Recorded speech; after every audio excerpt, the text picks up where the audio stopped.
Daniel Larson. Who is Daniel Larson? I'm sure some of you are screaming at the screen, asking why. Who is this person?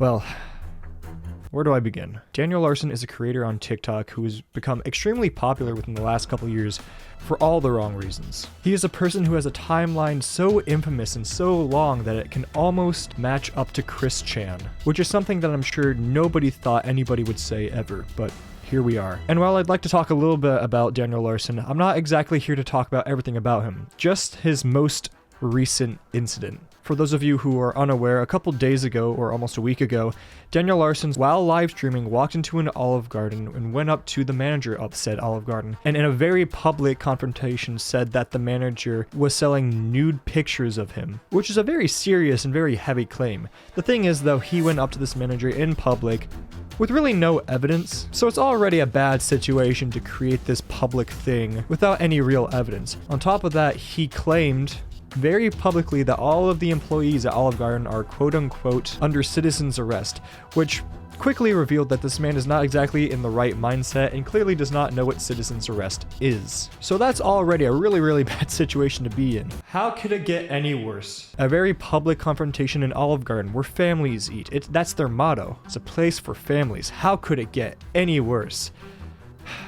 Well, you would be surprised. It all kind of came to a climax when Daniel Larson in his infinite wisdom decided to go up to the fire alarm and pull it down, which caused the entire restaurant to evacuate. Now, for those of you who are unaware, you should be aware, pulling a fire alarm in a very public place is a big no-no in the eyes of the law.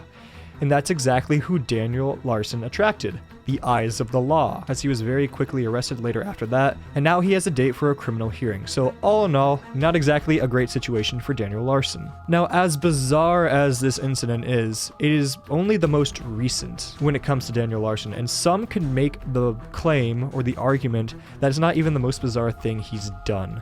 As I've stated previously, he has a very complex and intricate timeline. I mean, if you pull up his wiki, which isn't exactly, the most solid source, all of these things can be seen online. So you can look through all of these. I don't even know if you can see it. Keep scrolling down, and it lists every single incident that happened with Daniel Larson. Some a lot more complicated than others, some a lot more serious than others. Allow me to read a couple of them off just to see his history. December 30th, an SUV is seen following Daniel. December 5th, Daniel claims he will finish 2 songs within the month, and that 2 more songs will be released in January. December 4th, Daniel gambles all his money at a casino. Bob Proctor had to pick him up. Who's Bob Proctor? I don't know. November 11th, Daniel goes live claiming he was being shot at or assassinated. However, it was likely just a 21-gun salute due to it being Veterans Day.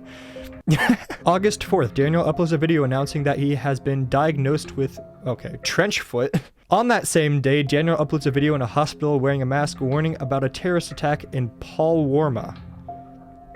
Those are in quotes. So all in all, this thing goes on forever and ever. At some point, it mentions him saying the N-word on a live stream and then refusing to apologize for it. Some of these things are very minor, not really risk writing down, like getting bit by a fire ant, which is something that you can find on this wiki.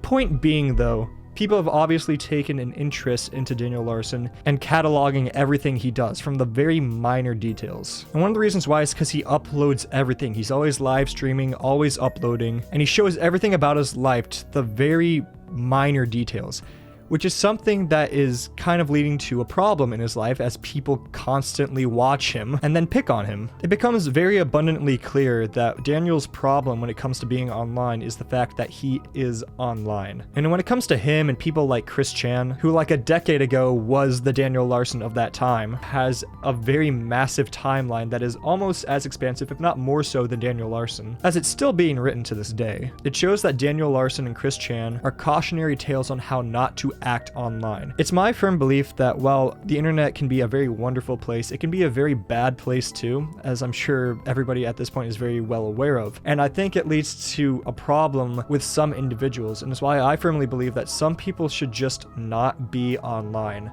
And I'm not just talking about viewing stuff. Anybody can close an app and not view stuff, but when it comes to uploading, it can kind of become an addictive thing in a way. People watching your stuff and then people liking your stuff, it's a very satisfying thing to see. However, there are some people who just don't know how to do it. And I'm not just talking about success and getting views and stuff. I'm talking about just uploading things that people want to see and things that are appropriate to see. And in the instance of Daniel Larson, he does a lot of crazy things for internet attention. And then he does a lot of things where he just films when he doesn't need to be filming, and then does things that he clearly does not need to do. Now, I don't know the mind state of Daniel Larson. I don't know if he has mental problems. I don't know if he has any kind of thing going on with him, so I'm not going to make assumptions and say stuff like that. But I think it's very clear that he's somebody that should not be on the internet. Because as the internet goes, the more and more stuff he posts like this, as he's been doing for about 2 or 3 years now, the more and more people he's going to attract that are going to watch him. And these people are not going to be good kind. They watch him because he's entertaining, but in the wrong way. They don't care about the stuff he uploads. They just want to kind of see him crumble and fall apart. And that's exactly what he's doing. And now he's doing even more crazy things. And now he's facing criminal charges, like genuinely serious criminal charges. And while I'm sure there's a lot more variables out there, I think him being on the internet and showing this to thousands of people is a contributing factor. And while some people see it as a humorous situation, and in its own right, it is kind of a humorous situation, I also think it's an incredibly sad situation because it's very clear that this guy is struggling. And the fact that he just keeps doing this and doing this and doing this is just not helping his problem. As of right now, we don't know what's going to happen with Daniel Larson. We don't know if he's going to get charged with anything. I'd be surprised if he didn't get charged with anything. Will he go to jail? Will he just get probation for what he did? Only time will tell. But what I hope happens is that Daniel takes a step back and just steps away from the internet. It's clearly not doing him any good. It's not helping him physically, mentally. And all in all, not only for Daniel, but just for the general public, I think it would be better if he just stepped away, because I feel like it's also including other people, because everything that happens with Daniel Larson also happens in public. And in the instance of the Olive Garden, that was in a very public place where other people were affected, like the families at Olive Garden. He ruined the Olive Garden motto, and that... big consequences for that. He's got Olive Garden. Olive Garden now has Daniel Larson on their list, and that's not a list you want to be on. You don't ruin family time. But regardless, right now everything's up in the air. So we're just gonna have to wait and see what happens to Daniel Larson.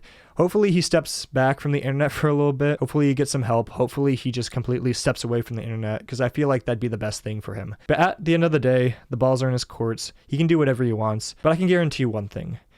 He's not going back to Olive Garden. He can't. They'll be watching. But we'll see what happens. But that's it for me today. Thank you so much for watching, if indeed you still are. My name is Brockster, and I bid you all adieu.